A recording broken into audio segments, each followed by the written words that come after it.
Welcome to Business Leadership Podcast. In this podcast, I interview successful business leaders and industry experts to help you grow your business. In this episode, I had a very interesting discussion with Max Branstetter. Max left his corporate job to expand the digital marketing footprint of his family business, Hippo Direct, only to discover an intense love for podcasting and podcasting industry. Today, he helps out busy business leaders with the many aspects of podcasting, whether it's recording, production, or publication of podcasts. Now, we had a discussion around the various challenges and opportunities around podcasting.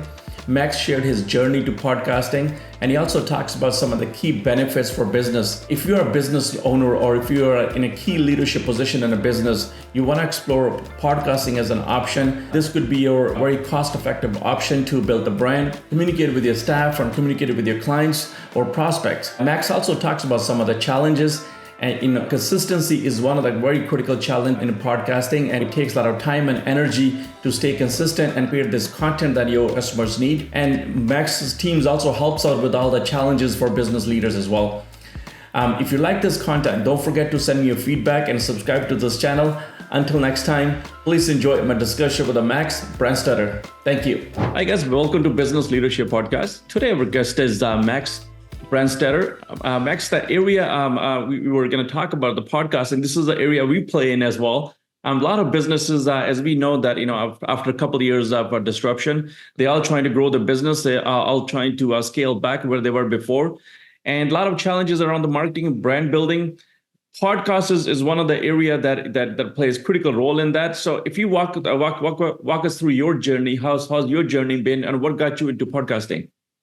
Yeah, of course. Well, thank you, Gurmeet. Really appreciate you having me on, and you pronounced my last name right, which is always like a big win whenever the host does that. You. So no, honored to be here.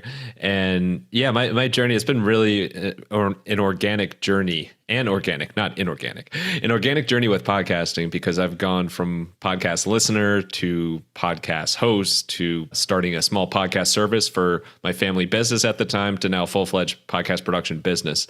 And I still do all those things: host, listener, producer. So first time I was probably in college or so the first time I heard of podcasts, but I literally, I just knew what the name was. I don't think I knew what they were.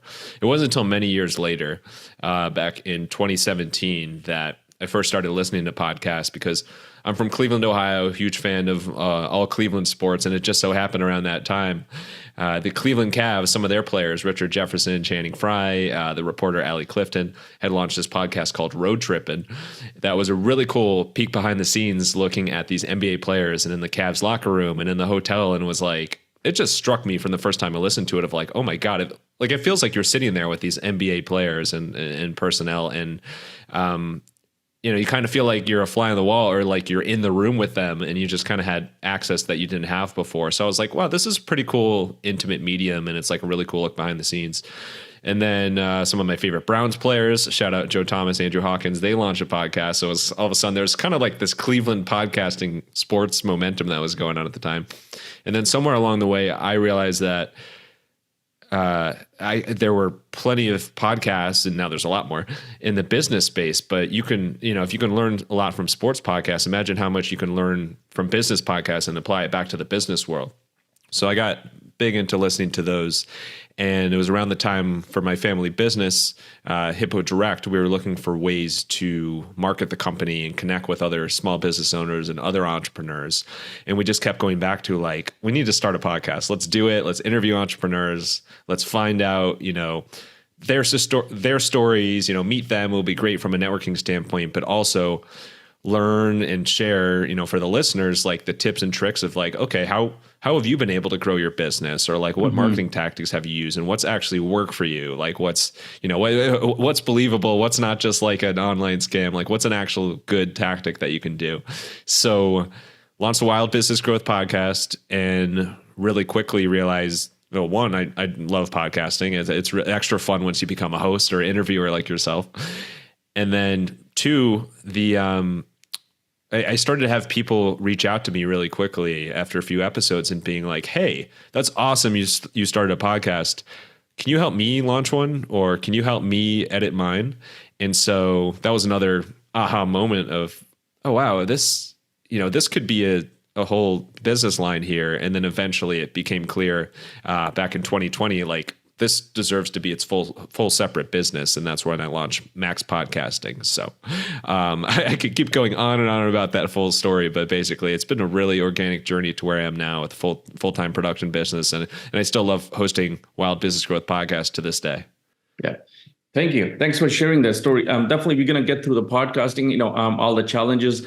But what do you saw some of the, that you've been working with a lot of businesses, helping with the podcast. What do you see some of the benefits these people are finding, is simply just a networking, or there's a more, in terms of business growth? What do you see some of the benefits from a podcasting for businesses? Well, there's a lot of benefits to it, but since we're talking about networking, so that's always one of my favorite benefits of podcasting. For example, like this show, had it not been for your show and like your consistent show, like who knows if we would have ever connected. And so this is just a small example of like, especially if you have an interview show, an interview podcast or interview YouTube show, it just opens so many doors and it connects you with people from, potentially all around the world in all sorts of spaces, especially in the business world. Like you never know after you do an interview like this, what referrals you'll have towards each other or how you'll end up working together. It just opens more doors. I use that analogy, that phrase all the time, but it really opens more doors of you never know what can happen from every connection you have from a networking standpoint. So that just across the board, whenever you have an interview show, that's a great benefit that can come out of it. Another aspect of podcasting that is really powerful is, it allows you to connect with your audience and like you can really hone in on your target audience and your customers, your clients.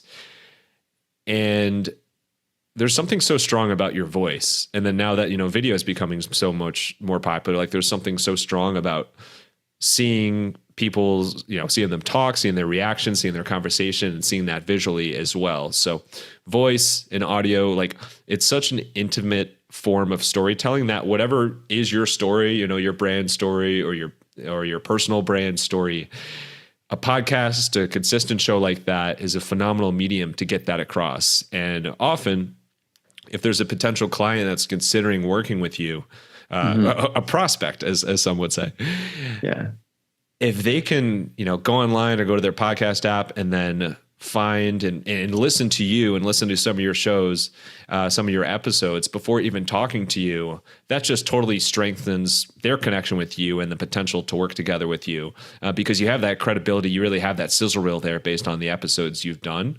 And they might pick up some of your inside jokes or some of your, like if you love sports like me, for example, or if you love a particular type of food or drink, it just gives you a greater chance of, creating a connection with those customers and clients as well. And then you never know what business that can turn into. So I think the strength, the intimacy of the medium, as well as that networking, like those are the two aspects that are consistent across no matter what type of podcasts or sector of business that you're in. Yeah, I also find, and what you just mentioned, those are the great points, but I also find I learn a lot from this process as well. Every episode we record, I take away more than anybody else will take away. There's always so much to learn from each other, right? So the learning for me has always been key, that every person I talk to, I take away something that I learn and I use for my personal development as well. So I think there's a lot to learn as well. Yeah, that's a huge benefit as well on the personal side. Like everybody I speak to, whether it's, whether it's as a guest or a host, there are endless things that you learn in every episode. And some of the most fun parts are, as an interviewer, when you're like crafting how to attack this interview, it's like, yeah, you'll talk to the guests about their expertise, like certain things that you'll talk to them about. But some of the most fun and kind of magical moments or gems, as people say, come from things that you didn't even expect, or like a certain interest or area that your guest really is passionate about, and it's like, that insight can apply to something that's in a totally different channel. So there's endless stuff to learn. It's a very energizing medium. Yeah. Well, I talk to a lot of my colleagues, and I'm always trying to encourage business owners to, go and start your podcast or start some sort of a YouTube show. But you always find some hesitation around that. So I'm hoping that from our discussion, Max, today, at least one business owner we can encourage to start a podcast or start talking about the business, right? Because I don't think they have a choice these days. That talking about your business is the best medium to explain to your clients what are you trying to do. But I'm hoping that at least one we can convert today so that person can start a podcast. I'm with you. Hey, the more the merrier. There's always people always ask, like, is podcasting too crowded? Is YouTube too crowded? And like, if you look in the grand scheme of things, these are the very early days of these mediums compared to other mediums out there. So and also there only you can share your own story or your business's own story. Like, there's always room for that, no matter how big the potential audience size is. Well, if you take a look at any business that's been around for a long time, these business owners have a tons of experience. They've gone through so many hoops to build the business, right? They have so much experience, so much wealth of wisdom, and they never have a time to write books, right? So if you don't have a time to write a books, podcast is the next best thing for you to share your experience so somebody else can learn from you, right? So for me, I think from the way I look at a podcast, this is a great tool for business owners to share their experiences. Otherwise, that experience only stays with you, right? So if you want to give back, this is the best tool you can share your experience and give back to somebody who's starting a business that you've been in for so many years. Yeah. It's one of the aspects that's so fun about it is you can be endlessly creative with it as well. So like, you can you can do an interview podcast like this. You can do a solar podcast. You could, if you're in the solar space. You could do a solo podcast where maybe you think of it as almost more of like an online course of like, hey, I'm going to use each of these episodes as like me talking and sharing information for people that are trying to, like some of my clients in the past, for example, like trying to like start a laundromat business or try to, use direct mail or email lists. Like, there's lots of flexibility in terms of how creative you can be. And that's sort of the fun, is like, what can you do to make your podcast stand out? Yeah.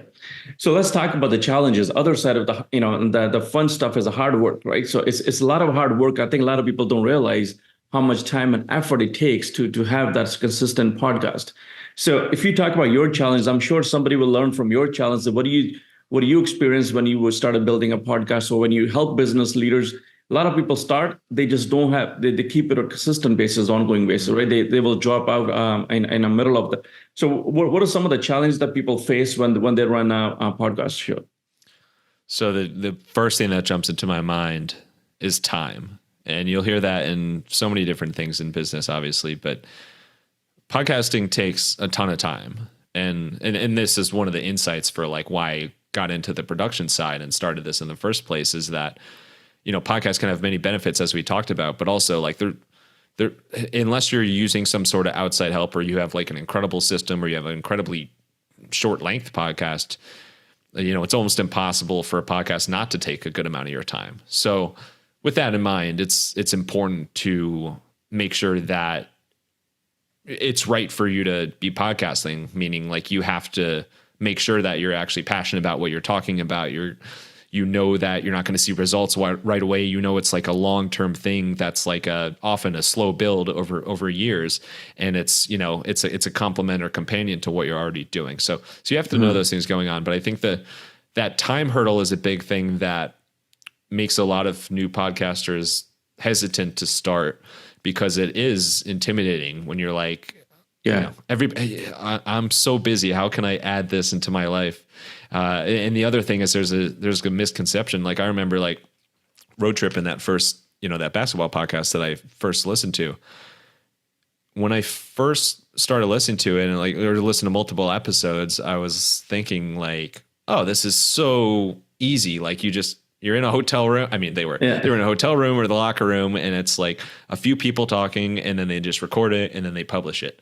But then once you actually get into the weeds of it, you're like, okay, well, it takes some time to plan the episode and or line up guests. Looking for guests can take a lot of time.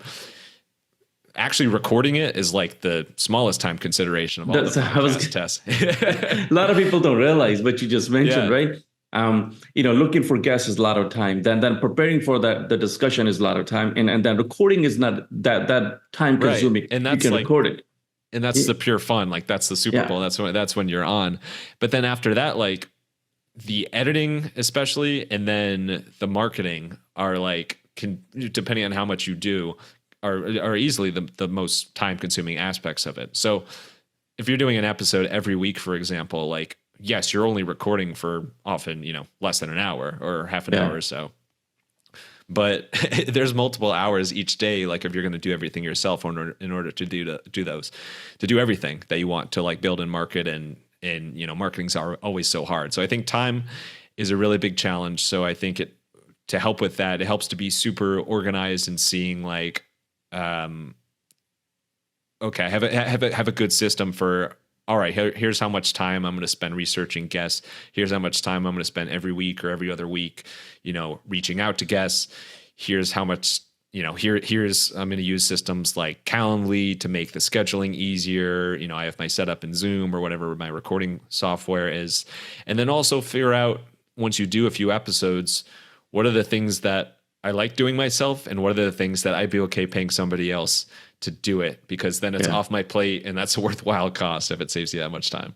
So I think those are important conversations to have, but the timing, you just got to know with time that podcasting takes a lot of time. So make sure that you are podcasting about only the things you want to podcast about, and you're only talking to people that energize you. Yeah. Well, this is where I made a mistake early on as well, Max. I didn't realize how much time it's going to take, especially in terms of editing and publishing and marketing, right? That area. And I was doing all by myself and I realized that's taking at least 5-6 times more time than, time to research and find a guest and all that stuff, right? So I almost gave up because of the time it was taking to produce that, especially when you're doing a video podcasting, right? So you need to edit the video, you need to produce it, you need to publish it, and then you have to, run by the guest as well. If it's okay, then send it as a marketing piece. So and then that was taking way too long. That's what I was guilty of that early on. I didn't realize how much time that takes, but that I learned very early on that this is gonna take a lot more time. And I think the best decision I made so far around the podcasting is I outsourced that piece where somebody else can edit it for me, somebody else can produce it for me, and they can then market it. That allows me to focus on the discussion I'm having instead of just spending all the time to doing all the editing, all that stuff. What area do you help business leaders? Is that the area you help business leaders as well, or you take a different approach?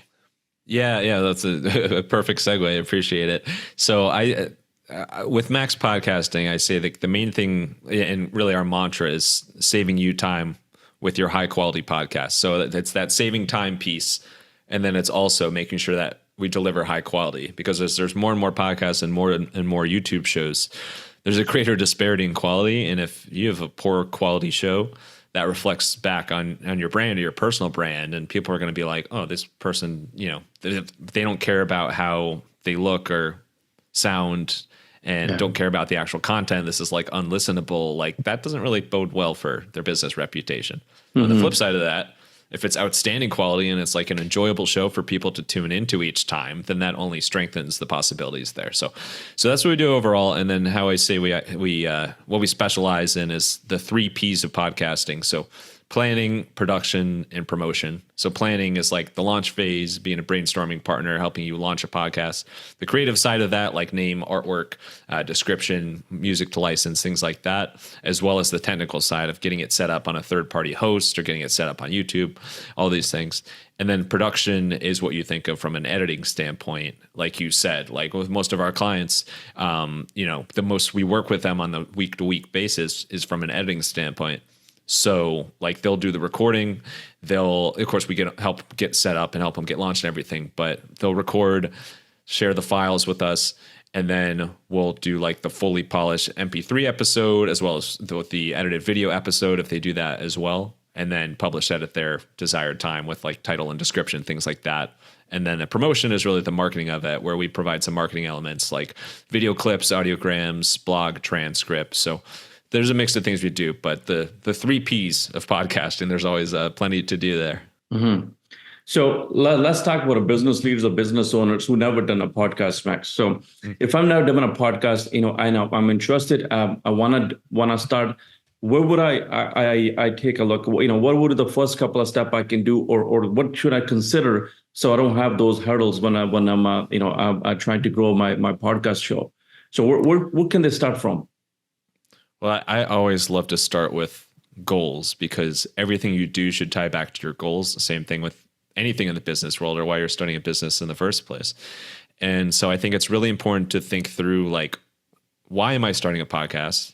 And it's not for everybody. Like there's no rule that says you need to start a podcast or you need to have a YouTube show. And if you're somebody that doesn't like to talk or be on camera, like maybe it's not in your best interest if you're going to be miserable, with the recording session every time. Mm-hmm. However, think through, and on that note, we can always get better and like get over our fears there. So there's always room to grow there. But with your goals, think through, what am I trying to achieve with this podcast? Like, am I focused, do I just want to make sure that it's opening doors and I use it as a networking tool? Do I want it to build brand awareness?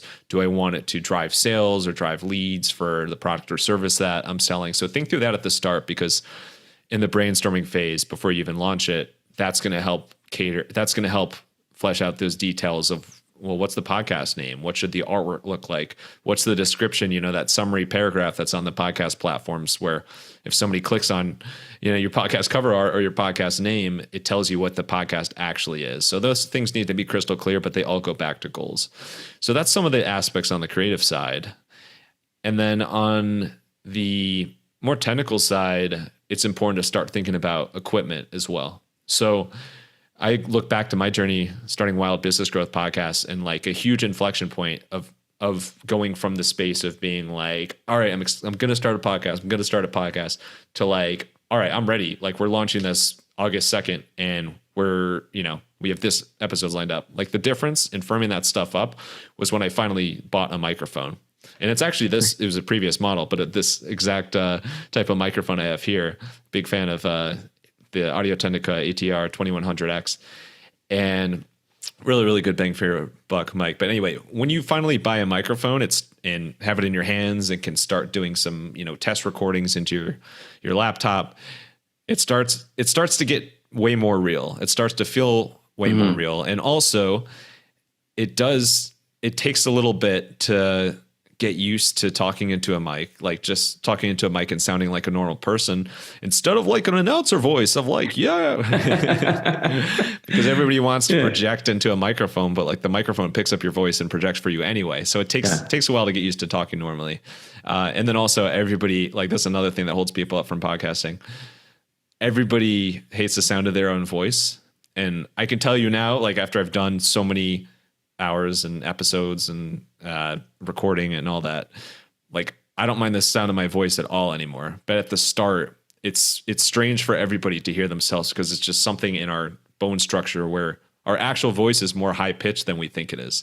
So everybody's uncomfortable with that. But the more you're consistent with doing episodes, the more episodes you get out there, you do finally get over the sound of your own voice. Especially when you listen to a couple of your episodes, right?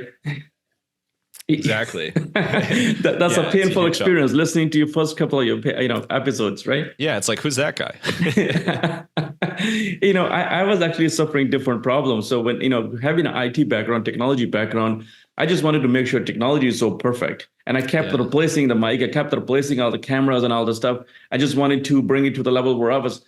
But then I realized it's not a technology. It's just me not starting the podcast. That's a bigger problem. So I simply said, okay, good enough technology, let's just go at it. Just start recording, just start talking. You will figure something out while you talk, right? Yeah, and that's another thing that can hold people up. I mean, you know it yourself, is like there are so many options out there from a mic standpoint, and then when you get into video, it's a whole other can of worms of like, there's so many different cameras out there. Like, do we do a webcam, or do we like shell out like a lot of money for the DSLR cameras? Like, there's a lot to do there, but I think it's like, at least from my experience, think through your budget, how much you're willing to spend on equipment, but also like, there's different tiers there. Like, as long as you don't buy like super, super cheap stuff that's like not dependable, it's probably going to sound or look good enough. And then as you get more experience or willing to spend a little bit more on it, you can shell out more for it. But that's a common misconception actually, is, and another thing that holds new podcasters up is that people just assume it's going to be like thousands and thousands and thousands that you're pouring into equipment. Yeah. And you can do a lot of damage, as I say, for just a couple $100 or a few $100, depending on what your setup is. There's some really good bang for your buck stuff, gear you can get out there, or stuff. Perfect. So what do you think the future of podcasting is compared to that standard media? if you look at the recent reports to the 2023, even 2022, a decline in popular media, all the digital media, whether it's a TV or whether it's just standard shows on our internet. So seems to be declining quite a bit. All those controlled media. What do you think that's the future of podcasting is? Yeah. So okay. So it's fascinating because I've been in the podcasting space since 2018. That's when I launched my show. So like now it's like I feel like I've been there. It's like 6 years now. Like I feel like I've been in this space for a while. And then like you go to podcast movement, like podcast conferences, and then I'll meet people that have been in the podcasting since like 2006, and it's like whoa. And everybody who the quote unquote veterans of the industry, like everyone who's been podcasting for like more than a decade or like 15 years, they all say the same thing. It's like every few years, like podcasting seemingly has a decline, and then like everybody freaks out of like, oh my God, podcasting's dead, podcasting's dying. And then the same thing happens every time where it's like, no, like this is a long-term thing, and podcasting gets stronger and more podcasts are launched every year. So like, it's an interesting time right now because I think there were so many like huge media deals, and especially with celebrities in the podcasting space over the few years, especially like around 2020, 2021, 22, that were just like huge deals that it's like, unless you have like the hit show for the next decade, like financially, like with the amount of money they're paying out, it's not going to be like you're not going to have good ROI on that just because like the amount they're spending is a crazy amount. But then if you look at the numbers all across the board, like there's always new people launching podcasts. Like more and more people are listening to podcasts, like more and more generations, and like look at Joe Rogan, different ages. Look at Joe Rogan, one of the biggest deal probably we have in a podcast, in a space, right? I don't think anybody can even come close to him. Right. But when he started just a podcast, I think it's been 14, 15 years since he's been on it. Yeah. Oh, exactly. And I think my favorite aspect of podcasting that I don't think will ever change, and this is like, I know this is a video show and I love video aspects as well, so we'll talk about that. But from the audio standpoint, so like why I fell in love with this, the convenience factor of podcasting is that you can be doing, you could be commuting, you could be at the gym, you could be cleaning, cooking, all these different things, and listening to a podcast, listening to your favorite show, and being like, it could cause you to laugh, it could cause you to learn, you could be entertained, you can have, it could be something really insightful that makes you put some pieces in your head together, and all of that while just it's playing in the background and you're doing these other tasks. So that convenience factor of like listening to whatever you want, whenever you want, doing whatever you're doing, like you can do it on top of that. So that aspect, like I think was always going to be a huge part in like the core of podcasting. What we've seen now in recent years is like the huge growth of the video side of things, which people always ask the question, like, should podcasts just be video, or should they just be audio, or they should be both? And I think it's becoming more and more clear, like as time goes on, that there's room for both, and that, I'm like, I guess you could say old school in that standpoint of like, I will, if it's a podcast that has an audio version, like I will always do the audio, because then as I was just saying, I can do other stuff during it. But there's also a lot of people, and especially the younger consumers and growing consumer base, that if there's a video option, they will always watch video. And then there's also people that sometimes will only listen and sometimes will watch, or sometimes flip it on and back and forth and stuff. So the point is, like, if you have a show, of course, it's only going to be in your benefit if you're putting your show in front of as many people as possible. And with that in mind, like for traditional audio podcasters, it makes a lot of sense to get more and more into the video space as well. But that like core of being able to, just listen and do other things while you're listening and learning. Like, I think that's something that's really cool and unique to podcasting that will always be a mainstay of it. You could do it with video shows as well and just not watch every second of it. But when you're just listening to something, you can get a lot of other stuff done while you're still tuning in. Yeah, or you can record a video show and then strip the audio out of it and just put it on different podcasts, exactly. Right? So you're giving both choices to your listeners that watch, people want to watch you, right? Yeah, exactly. Because everybody's different. There's so many different consumption habits, and you just never know. Like you can never guess based on the person if they prefer to watch or listen. So it helps to work on both of those things. So what are some of the podcasters or a YouTube show in a business space? You know, and I know you in a business space. So who do you think is doing very well in that area, and who think some of the big names that you follow in this space when it comes to the business podcasting and business shows? Yeah, so I have to shout out one of my favorite shows, just personally to tune into in the business space, is the Tim Ferriss show. So Tim Ferriss, huge, you know, what most people over the past couple of decades have known him for has been, or used to be, his book, The 4-Hour Workweek, which is like one of the crazy, you know, like most best-selling business books of all time. Like I remember when I was younger, my dad talking about how impactful that book was. Now it's funny because I know my dad still loves that book and I love that book, but I'm consuming way more Tim Ferriss content now because I tune into his podcast every week. So Tim Ferriss, what he, and he's like an out of this world example because I think he's approaching, if not already there, like 1 billion downloads. Like his audience is huge. And he's been doing it for probably a decade now. And he also had, you know, a blog and newsletter base in like the millions before that. So like he had a big audience to start with. Like, let's not kid ourselves. It's like flip a switch, get billions of downloads.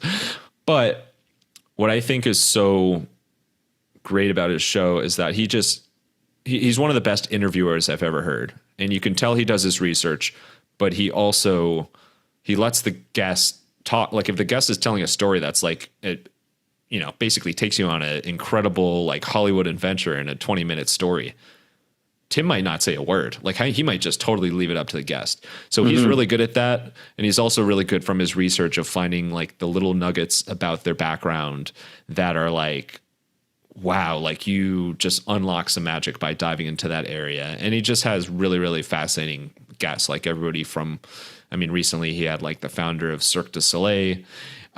He's had like everybody from Jamie Foxx to Jerry Seinfeld. Like he's had huge names like that, but he's also had people like you've never heard of, and they're like some of the best interviews ever. So I think he's doing all that really well, and he also continues to innovate because most of his shows are him interviewing somebody, but he also plays with the format a bit, and sometimes he does like I think he calls it the random show, where he just talks about random things with like his friend. Or he's done, especially early on, he does these special episodes called Drunk Dialing, where he'll just be like drinking tequila and he'll talk to listeners or have people call in and talk to it that way.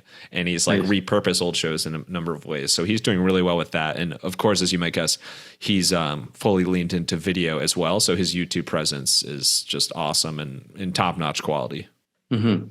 Very interesting. Yeah, I read a book, that the 4 Hours Work Week. I think after that, I know I can stop his content. But yeah, no, he's really good in what he's achieved over. And I think he was one of those early on as well in this space, right? When he started, there was not many people around doing the podcasting.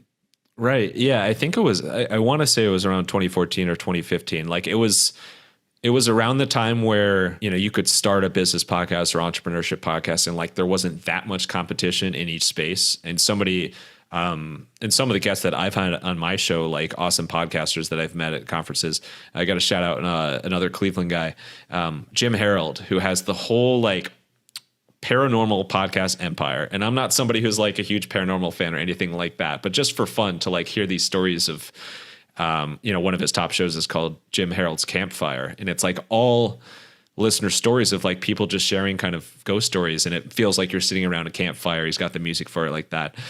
And what works so well for Jim is like, you know, he's somebody that I forget when he started it, but it was somewhere in the 2000s. Like it was before 2010 that he started his podcast.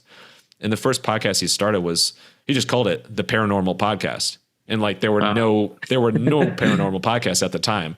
So imagine how big of an audience you can build over time. One, it has to be a great show, and and two, you have to be consistent with it. But imagine the potential for the audience you can build when you like stick your flag in the ground and you're like the first one in your category in podcasting, in a podcasting space or YouTube space or whatever, you know, form of medium, pun intended, that you're talking about. So he's an awesome example of as well as just kind of like really honing in on like, hey, I know I might be the first one here, but that can only be a good thing. And if it doesn't work out, it doesn't work out. Yeah, so I think there's a little bit of creativity side of the podcast as well, right? So you could be in any category that you can pick, but then you can put your own creativity on top of that and take it to any direction you want to take it. I think those options are there as well for the person who's running a show, right? Yeah, creativity is huge, and I think we talk about podcasts for business owners. I think you can be really creative with it, but I think you still need to have a strong tie back to your business or whatever your specialty is. For example, like one of my longtime clients, Latitude 38, they're a sailing magazine on the West Coast. Yeah. If they launched a podcast that had nothing to do with sailing, yeah, it might still be entertaining, but also like people are tuning in because they know that they're a great place for sailing stories and there's, all these stories from West Coast sailors, and they have that legacy and, heritage there. So for them, like, it makes perfect sense to add this audio dimension, this podcast dimension, for their subscribers and to attract new subscribers as well of people that are already interested in the sailing space. So like they interview sailors from, the West Coast, but also who have sailed around the world. And then they also read some articles. We call them verbatims. They do articles from the magazine that they read in a fun way. And, they've done a live stream episodes from boats that are racing across the Pacific, like really, really cool stuff. But it's all works really well. And they've been able to build an audience there on the podcast side as well in a really cool way because it ties back really strongly with what their business is about. So I think creativity point, like the more creative you are with the podcast, it's always going to be better, but you always want to make sure there's a strong tie back to whatever your bread and butter is. And maybe it's bread and buttery waves in the ocean. Got it. So you ever seen a success that does it has to be a business owner who's running a podcast, or could be some employee or somebody else in a business that could run a podcast as well? You've seen a successful shows where business owners, if they don't have time or they don't want to do a podcast, somebody else is stepping in and they're running the show. Do you see that kind of scenario and being very successful? Yeah. And that's a fantastic question. There's no rule that says like you have to be the founder, like you have to be the business owner to launch a podcast. And I've seen it work in a number of ways. Like another client, I have Bob Wade, who's got the nickname Captain Integrity. Yeah. He's a lawyer in the healthcare space.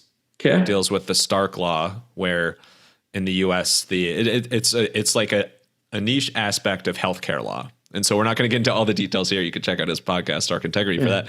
But the point is, like, Bob's a lawyer, but he's also part of like a much, a big, well-known law firm as well. So like he's done great from the personal branding standpoint, but he is doing a podcast like in addition to what he's doing on the day-to-day with his company, and like his company has fully embraced the podcast as well. So like, for example, like that's one example. Like if you're in a space like a lawyer or like any type of business where you have, entrepreneurial aspects in addition to being part of like an overall company, that's a great way it can work out.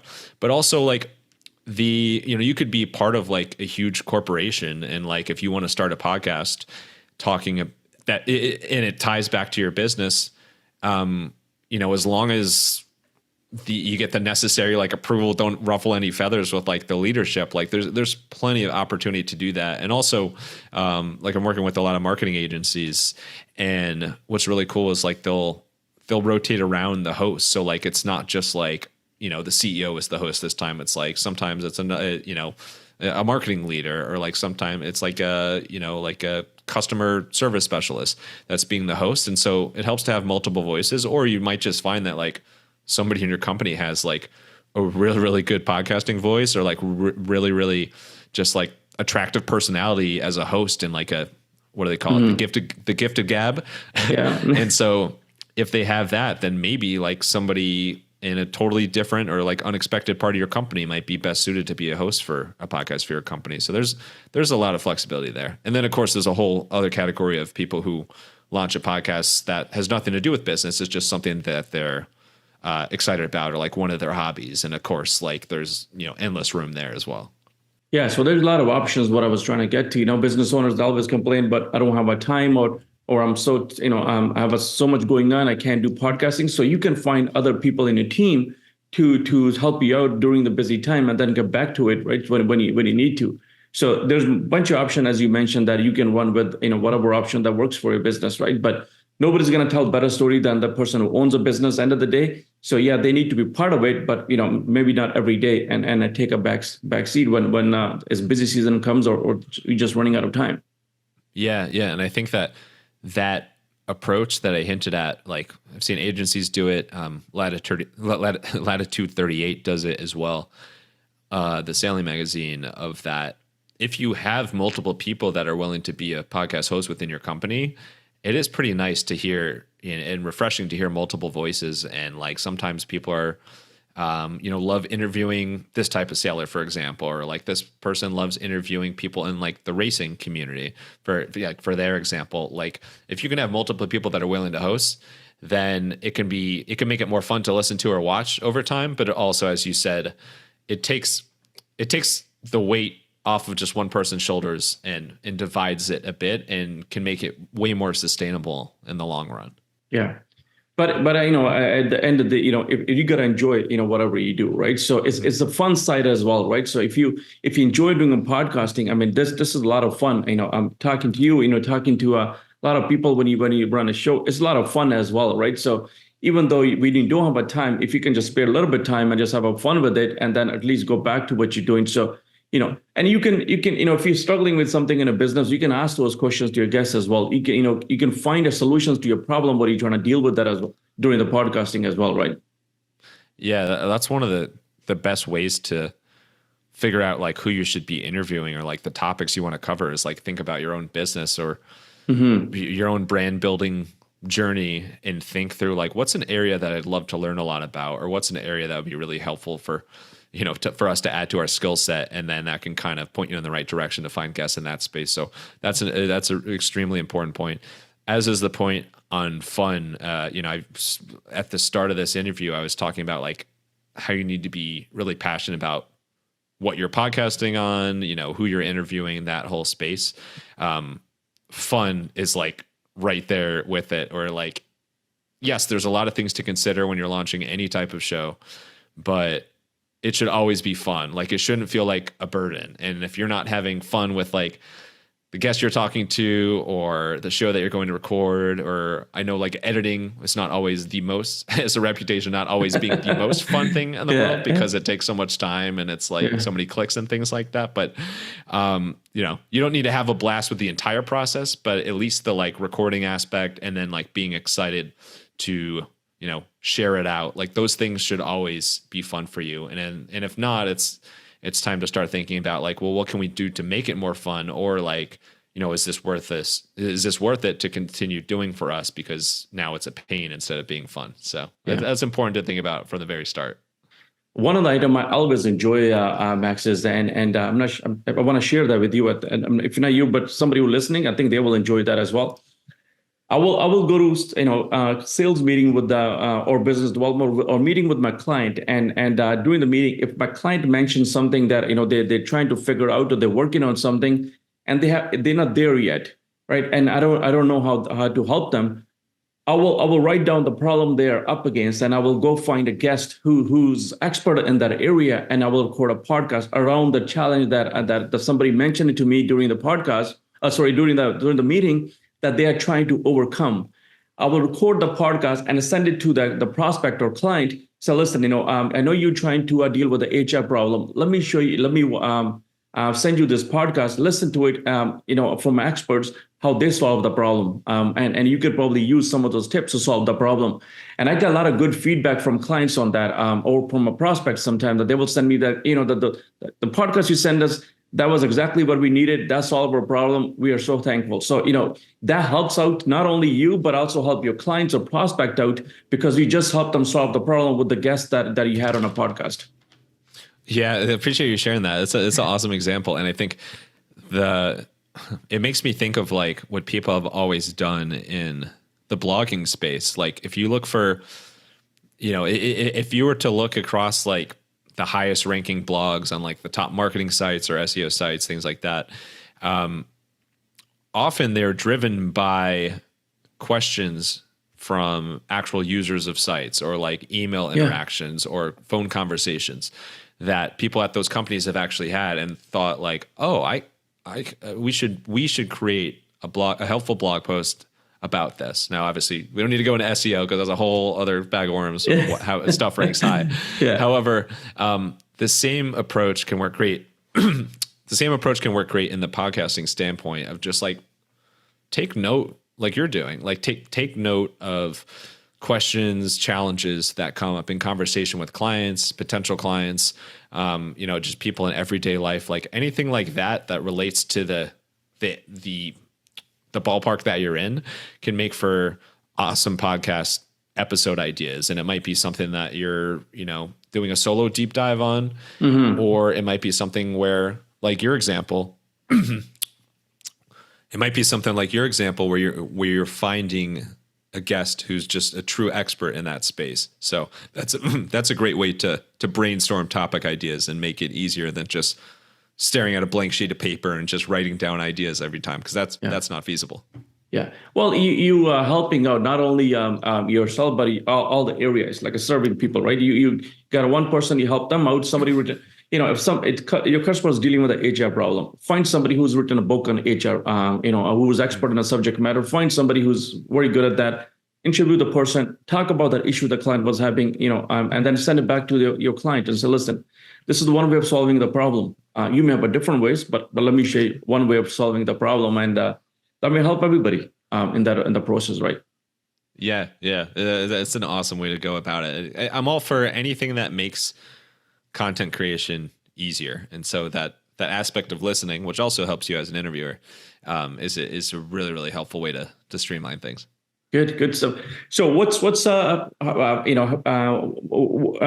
next few months or next year? Where's Max Podcasting heading to? What's in your game? Oh, I appreciate you asking. So, as you might suspect, we've been getting more and more into helping podcasters on the video side as well. So, sorry, if I were to look back at when I started Max Podcasting and the early clients that we started working with and the early ways we were helping people, largely like video wasn't even a thought, or people thought like maybe I'll get to video eventually. Now with most of the new clients that we're working with, like they're just like assuming that video is part of it as well. So we're working on building out, the capabilities there. We're working on, not just like the full editing there, but also like what makes really engaging video clips that you can share out on social media, or you can use on YouTube Shorts, or like a separate YouTube clips, for example. So that's a big focus of it, going more and more into that space, making sure that our clients have the tools to share out their episodes in the best way. Like we still love blogs and transcripts and audiograms and different things like in that space to share out your episode. Like there's plenty of things you can do there. And then and also just to give your episode more of like a fixture on the internet and on SEO. So those are always important, but I think a big focus is getting more and more into the video space. So when people want to do video podcasts as well, we can help them from that standpoint. So that's been awesome. So that's been a huge focus there. So whatever we can do to make that side of things easier on podcasters is a huge focus. So that's got to be at the top. Yeah, that is very time consuming process. Like, I try to stay away from it, but it is time, just editing, if you record it for 1 hour and if you edit the video, you're looking at least 6 times more the time that you spend recording it, right? So, and then creating a shorts out of it, that's another few hours, right? So it's a very time consuming process, but I think this is a great service you're providing. And I think a lot of people should take a benefit from it.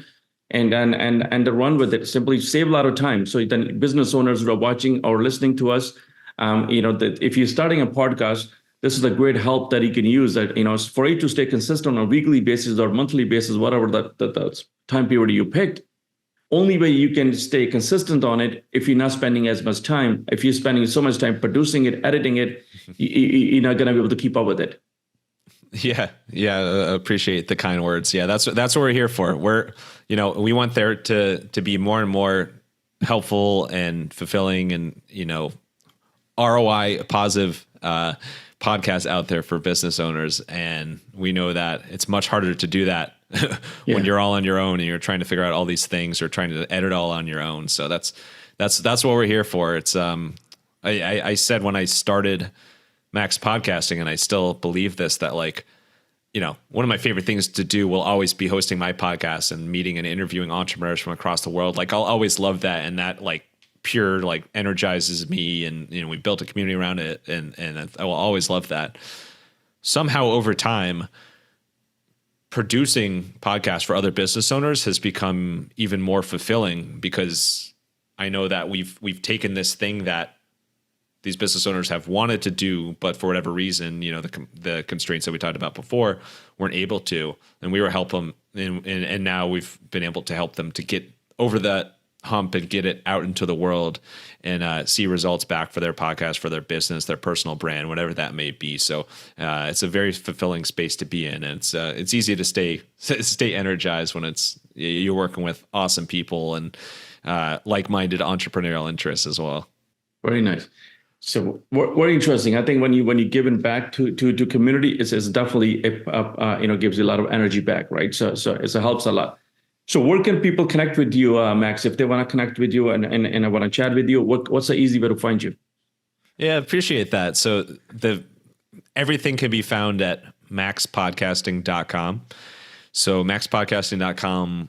Within there, you'll see links to the Wild Business Growth podcast. You'll see information about our podcast production services. I also write every Thursday. It comes out is the Podcasting to the Max newsletter. So that's where podcasting meets entrepreneurship, as well as terrible puns, because I have a terrible sense of humor. I make a point to have a very corny pun in each issue, and that can be. You can sign up for that at maxpodcasting.com/newsletter. So that's the space for all those. You can find all my social links there as well. But thanks so much, Gurmeet. This has been an absolute blast, and you've asked some of the best questions that I've ever had. I always appreciate it when it's really thoughtful questions I haven't been asked before. So this is just a real honor being on your show with so many of the awesome fellow guests that you've had. So really excited to share this out, and I really appreciate you having me on. Yeah, no, thank you. Thanks for your time. So I'm going to include all the links that you mentioned below the video as well. People can easily click a link and connect with you.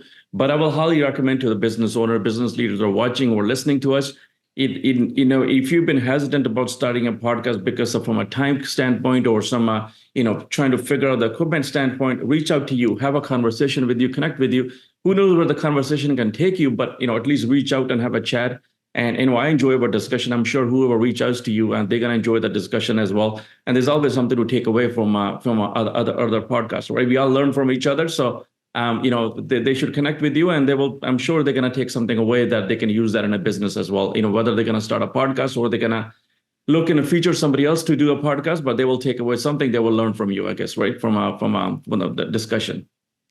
Perfect. Yeah, I appreciate that. And on that note, yes, always happy to help. I love connecting with anybody, whether you're interested in working together or just have some questions about podcasting. My email is max@maxpodcasting.com. So that's the place to reach out. So I really appreciate it and looking forward to connecting with people. Perfect. I want to thank you so much for your time. I appreciate your time you spent with me, and thank you. And hopefully we'll connect in the future, but I will include all the links below the video so people can easily click a link and they can connect with you. Perfect. Thank you so much, Gurmeet. And thank you everybody for tuning in. This is an absolute blast. All right. Thanks, Max.